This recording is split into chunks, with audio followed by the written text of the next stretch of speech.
ఇవాళ మనము బియ్యం రవ్వతో ఉప్మా చేద్దాం. ఫస్ట్ బియ్యం రవ్వ వేసుకొని కొద్దిగా ఆయిల్ వేసుకొని ఇది వేయించాలి. ఆపేమి ఇలా రవ్వ కొద్దిగా కలర్ వచ్చేంత వరకు వేయించుకోవాలి ఫ్రెండ్స్. అలానే మాడకొట్టుకోకూడదు. ఇది వేగిన తర్వాత ప్లేట్లోకి తీసేసుకుంటున్నా.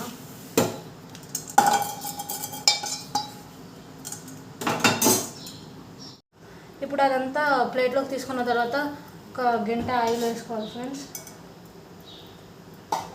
వేసుకొని తర్వాత వేసుకోవడానికి కావాల్సిన పోపు దినుసులు అన్నీ వేసుకుందాం. పోపు దినుసులు వేసుకోవాలి.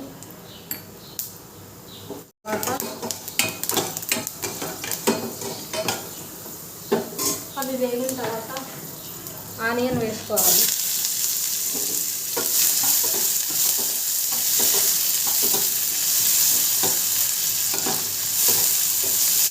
అలానే కరివేపాకు వేసుకోవాలి. అలానే ఒట్టిమిరపకాయలు వేసుకోవాలి.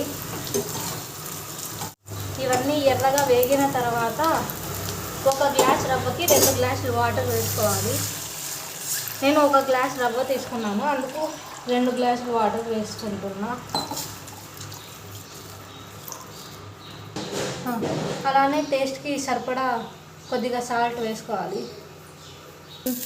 ఇలా మరిగే నీళ్ళలోకి మనం వేయించి పెట్టుకున్న బియ్యం రవ్వను వేసేసుకోవాలి. వేసుకొని ఇలా కలపాలి, లేదంటే ఉండలు కడుతుంది. చూడండి ఫ్రెండ్స్, మంచిగా ఉప్మా దగ్గర పడింది. ఎప్పుడు రవ్వ ఉప్మా కలుపుకున్నట్టు ఒకసారి ఇలా బియ్యం రవ్వతో ఉప్మా ట్రై చేయండి, చాలా బాగుంటుంది. ఇందులోకి పొడి వేసుకొని అయినా తినచ్చు, లేదంటే ఉత్తదైనా తినచ్చు ఫ్రెండ్స్.